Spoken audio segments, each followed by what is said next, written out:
What up guys, it's Justice here. Welcome to my first podcast on my YouTube channel. It's great to have you listening. I've got a couple of guys with me, a couple of mates who I play RuneScape with as well.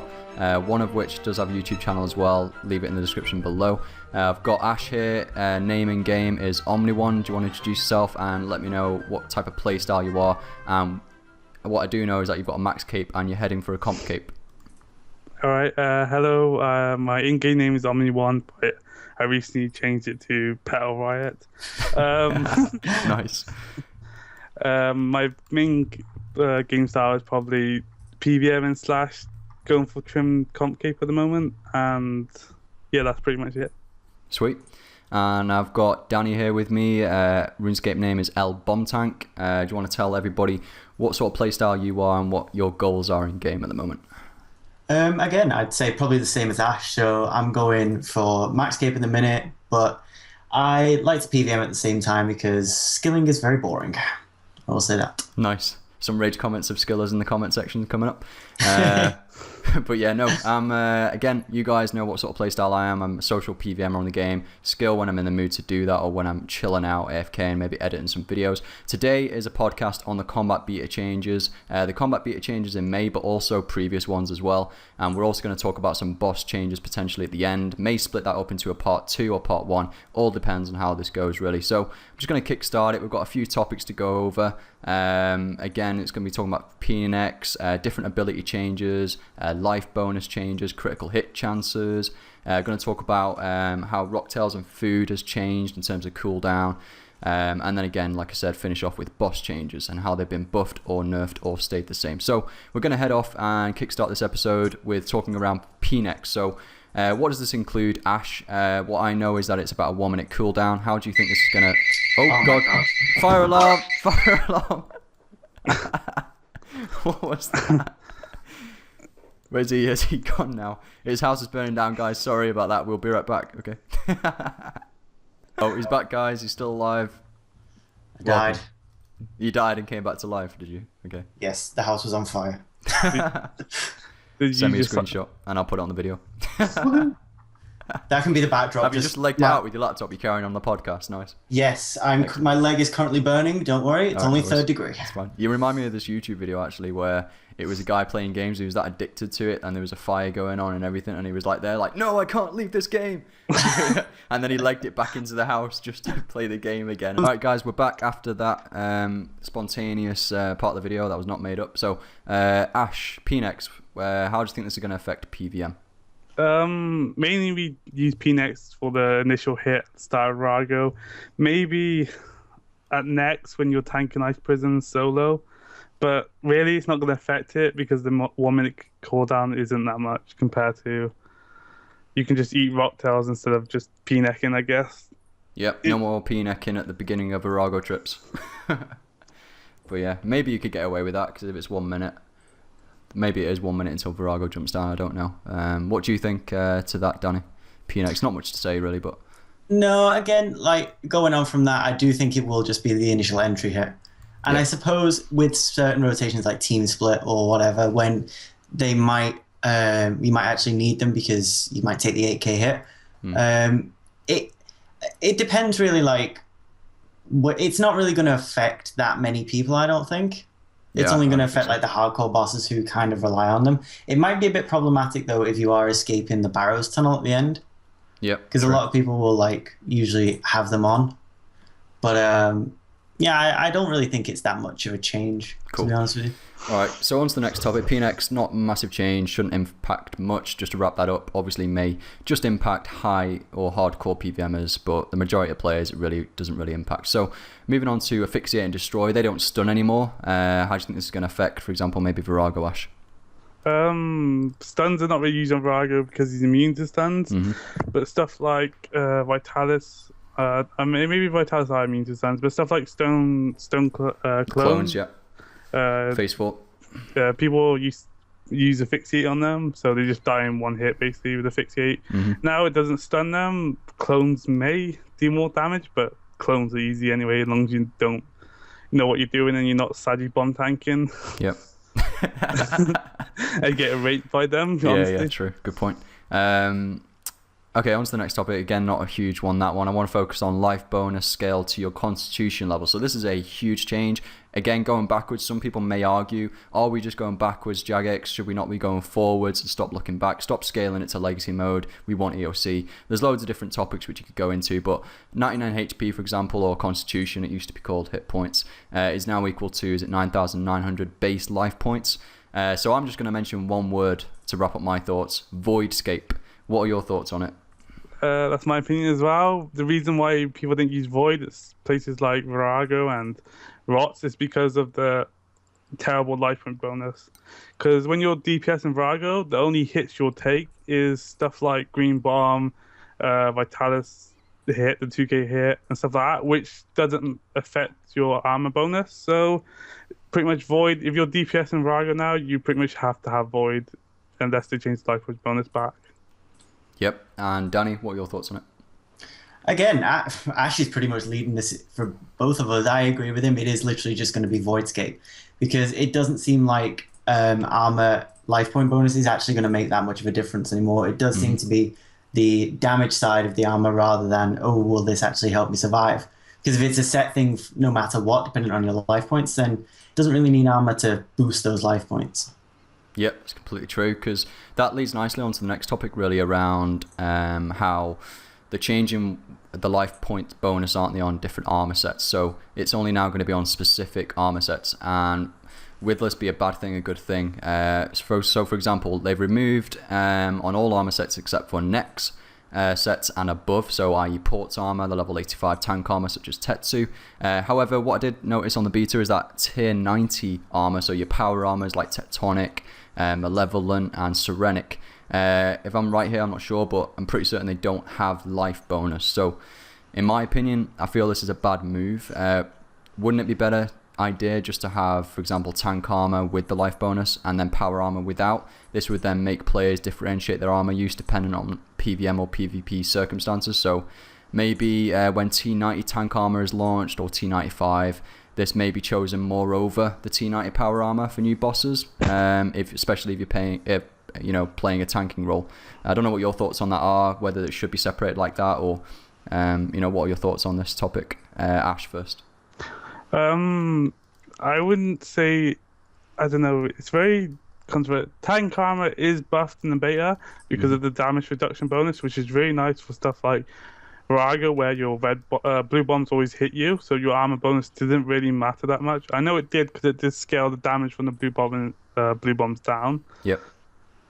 But, yeah, I did a video on that. I'm pretty sure it's just a glitch that the tier 90 power gear doesn't have a life point bonus on. But then again, life point bonus was very, I don't know, it was only useful up to a stage because of stuff like, as long as you had more than 10k life points, it didn't really matter. Stuff like Rago, because of the max you can get hit is 10k. Yeah. So even if you go up to like 12k life points, it honestly doesn't matter.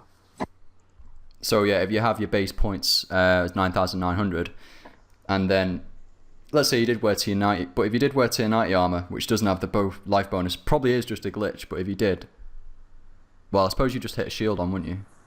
Or people with comp capes automatically have a 400 life point bonus, so they'll always be above 10k. Oh yeah, I suppose if you wear a 99 cape, that probably has enough, doesn't it, to put you over 10k? I'm not sure if 99 capes have it, but I know Cape of Legend has a life point bonus, or comp cape rest don't. Legend capes. Legend capes. It's a new way forward. The way forward, yeah. Yeah. So, do you think it's taking a step back, Danny, or do you think it's what do you think about this? I feel it is taking a step back. Maybe, I don't know. What do you think? I don't know so much because they are limiting it to kind of like the high end armors. Yep. So like it's not something that everyone will instantly have access to. So it is in one aspect taking it back because it is taking it to the old, like where you'd have 12 armor per Nyx Virtus and that would give you the life point bonus. Mm-hmm. But at the same time, they're only doing it for like certain armors, so I don't really think it's going to make that much of a difference in the game. Are they simply doing it just to work more in line with legacy mode, do you think? I honestly think it does. Like, why else would they bring an update similar to that? Yep, same. All right, so again, guys, write your thoughts about this. You know, everything we're talking about, any extra thoughts you have, remember to put them in the comment section, and these guys will jump on the video as well and reply to them as well as me. Next topic, critical hit chance changing to strength bonus. This is a big one. That will now increase your max hit. So I've got a few notes here which we can talk about around the Reef Walker cape versus maybe the Kiln, Aver's Accumulator, or the God cape. Also maybe mobilizing army, worth doing, or it's worth doing more now due to the imbued rings. Again, Ash, you can expand into a couple of those points there. Basically, they're getting rid of the crit system, which was honestly a loaded poo. Basically, it didn't affect your DPS by one single bit because. Yeah. It just made it look nice. It was like, you still have the chance of critting even without stuff like the match crit bonus. So now we're gonna have back to the old stuff like strength bonus, which is really good. Makes amulets worth using over other amulets. So at the moment it's just like you just use your Dragon Rider amulet because of the 10 prayer bonus because of the fire breath if you use mage. Yeah, fire breath, but stuff like Comp Cape was really devalued. Comp Cape used to have the 10, I think it was a 10 plus all stats increase accuracy, which is really a lot back pre-OC. Yep. But now it honestly got ruined in the EOC. But now we're going to get strength bonus. So stuff like imbued rings for mobilized armies. People worked like 30 hours on them pre-OC. I know, yeah. I never bothered, so... I did bother because... Yeah. Anyway, so they're now worth getting. It's now worth switching your Ring of Vigor in between ultimates. To the imbued rings. Yeah, into the imbued rings. And stuff like your Saradomin's Whisper and Murmur that are worth not that much, kind of get an increase. Yeah, I liked using that for Melia. Yeah, good point. Yeah. What do you think to the capes? Danny, I'll let you go into that. So Reef Walker cape, maybe, is that worth it? Or Kiln capes and everything, are they going to be more worth it now rather than wearing, you know, your 99 capes or, you know, things like that? Again, it just depends on which style you're going to use. Like Ash pointed out before, if you're going to use like specifically just magic, then the God capes might be better than, for example, the Superior Reef Walker cape. Because at the moment they give more crit, so it's assuming they will give more strength bonus, like with regards to magic and that. But again, most bosses now, like Nex, for example, you do actually require more than one combat style. So it might be better with regards to certain capes, like the Comp Cape, the Max Cape, the Reef Walker Cape, just to be using those capes rather than other capes, simply because it gives like a fair spread of strength bonus across all of them. Yeah, and if you're relating to DPS, then obviously you want to wear those capes to get those extra strength, magic, or range bonus. I think it's called. It's not just called strength bonus, is it? I think they've got different ones. So yeah, I think that'll be a good influence into the game. I don't know how. I think maybe if you get a max hit, it might show up as like critical hit used to, because otherwise people who bought the Solomon store, you know, the pow pow, you know, and all that malarkey, all that stuff which now comes up on the screen is like extra stuff. People bought that, so obviously I think they're still going to keep that wow moment where you get a max hit maybe and it comes up as like a critical. That'd be pretty cool still to see that. Next topic then, we've got resonance. So the amount you heal when using the resonance ability will be now dependent on the shield level. So Danny, do you want to kickstart with this one? What are your thoughts around this in terms of Spirit Shields versus Barrow's Rise of the Six Shields? Well, again, at the moment, if it stays the same as in game, so like if the shields don't, apart from the like the scaling, if they don't actually change anything else, I honestly think the Arcanes, the Elysians, the Divine, they're gonna stay probably one of the best shields in the game. Because literally at the moment, the only reason people use, for example, Barrow shields is for the armor and the life point bonus. Yep. For roles such as like base tanking or bomb tanking, it is actually better just to use an arcane, even if you don't get that high of a resonance, simply because of the damage reduction that you get from it.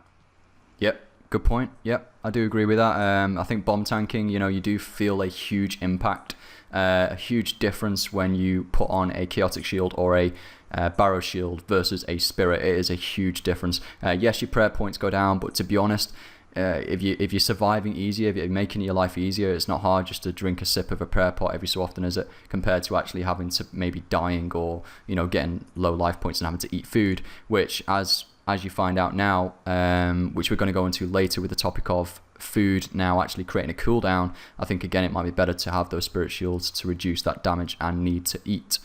Ash, what do you think to this topic of resonance? The shield resonance, like I said, the main places you use shields is Rago and next tanking. Yep. And it's still better off using Arcane because of the effect is really OP compared to just armor bonus. I mean, yes, you won't heal high enough from resonance, but then again, resonance is still what people like to call RNG based. Is just basically whatever you get hit, you will heal anyway. So I would say it's kind of they're trying to make the barrel shields worth. They're trying to, aren't they? But they would never will be because of the simple fact that Arcane has a that huge, and they can't get rid of it, can they? Because it's been there since they came out. They can't get rid of it, so they're gonna have to add an effect to the barrel shields maybe to make them worth using. I'm not sure. Yeah, I mean, at the end of the day, should spirit shields just be for those levels? The level of a spirit shield is what, 75? Is it 75? Yeah, 75. 75. I mean, a barrel shield is tier 90. It's level 90. 75 to 90 is quite a big difference. I mean, obviously 90 to 99 is, even bigger in terms of the experience gain. I mean, I don't know what the plan is. In the future they're going to bring out, shields above level 90 eventually and all that. But I think the level difference, that we all know that's not right. But obviously, if they put a buff onto tier 90 shields, then that will probably nerf the spirits, etc. Because low levels aren't going to go to bosses where there's a need for a shield, are they? So, there's a lot of there's I don't know how they could possibly get that right. To be honest, they're trying. It just doesn't make sense, the fact that a shield that is 15 levels higher than a shield that's obviously like tier 75 is worse than. It just doesn't make sense. There's no logic. Yeah. No. Whether they just, they should be logical and just make it balanced, like everyone knows it should be, and then make it dead content, Corp, for example, I don't know, but maybe they should. But that's, again, your thoughts on that right in the comment section. Next topic, RocktailScape, we're going to call this one, because, again, they came up with an update when AOC came out where they would tier the food. So, for example, Ash, you probably explain this better. It basically made Sourdough and Brews, it sort of nerfed them essentially. We used to just use Sourdough and Brews all the time before EOC came out, and now the food is scaled to your level in terms of how much life points it actually heals you there. That's how you explain it. So Ash, how do you feel this is going to affect the game when this comes out, if it comes out?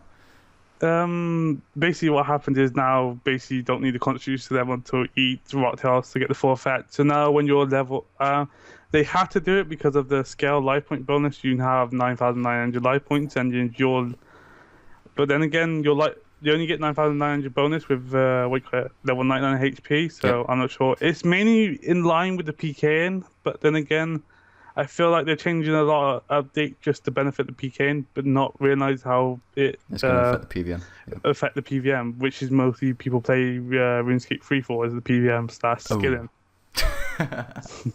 That's a dig to PvPs. But yeah, no, it's a fair comment.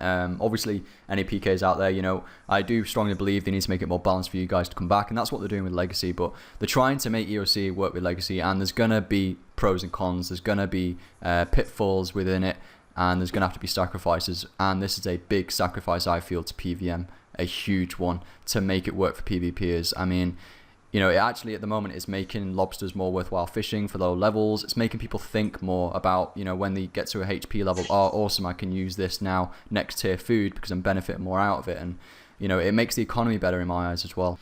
Again, Danny, do you have anything to add to that, or?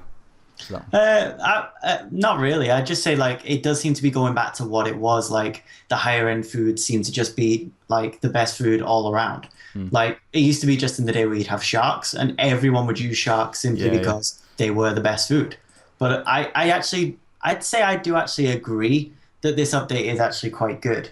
Cool. Because it means it gives an opportunity for everybody not to be just you have to have this food because this is the only benefit you'll get from it. You'll be wasting your time if you get Rocktails at level 30 because you're just wasting money. It's going to heal you 500. Yeah, fair comment. That leads nicely to the next topic around, which I did mention briefly earlier, about food cooldown. So food does not reduce adrenaline, or in the beta changes anyway. It does at the moment. So food in the beta now doesn't reduce adrenaline, and instead it creates a cooldown, disabling the use of abilities when you eat.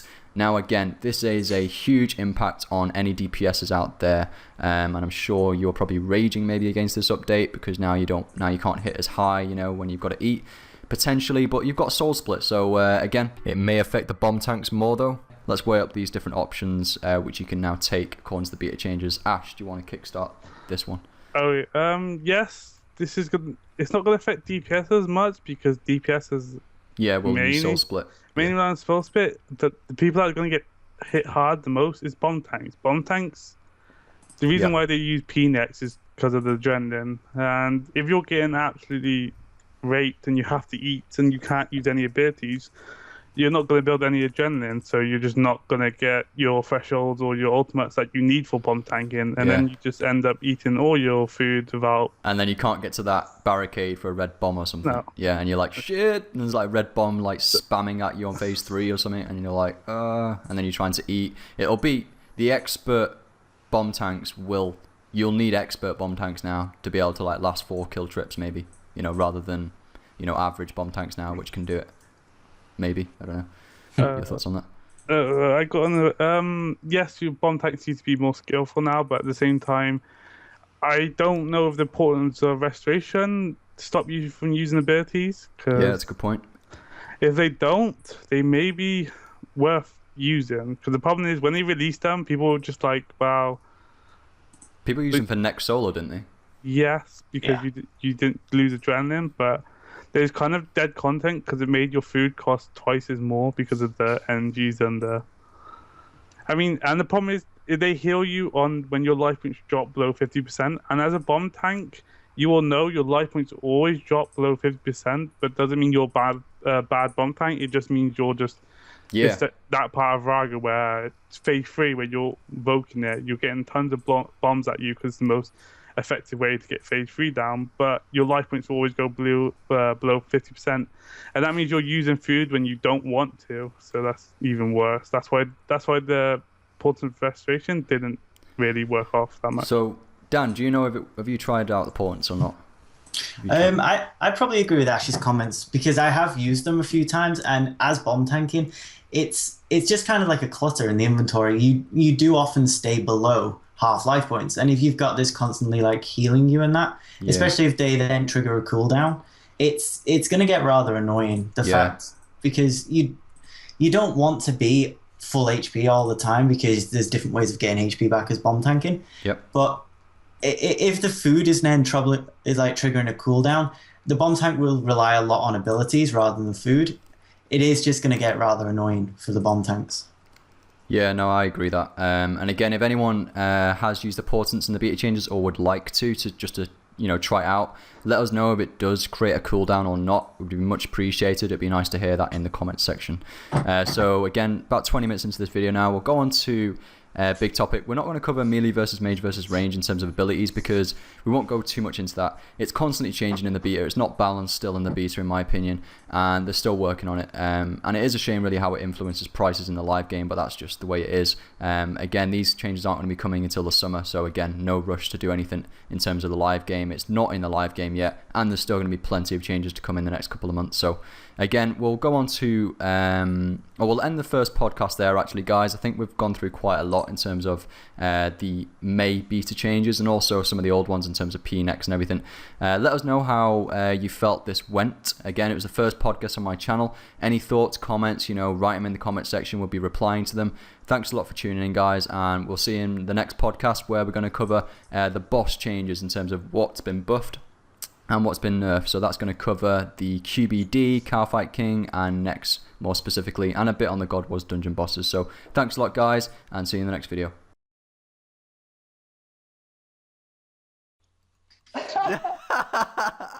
Someone in the bank. Yeah. Got you. Got you. I'm surprised Mr. Fox didn't even see me. I was like, walking right. I was like, there's a naked man running. I got you. A naked man running? I want to see this. Hello.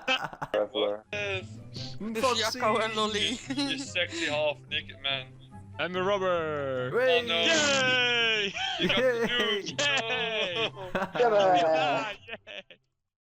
What up, guys? It's Justice here. Welcome to part 2 of the DPS Auras reviewed video. This video is going to focus on the ranged DPS auras, prominently the Supreme Sharpshooter, how it relates to each boss, but also discussing the other auras as well mentioned in the Mage DPS video. Very similar setups. You're literally just swapping runic accuracy for Sharpshooter.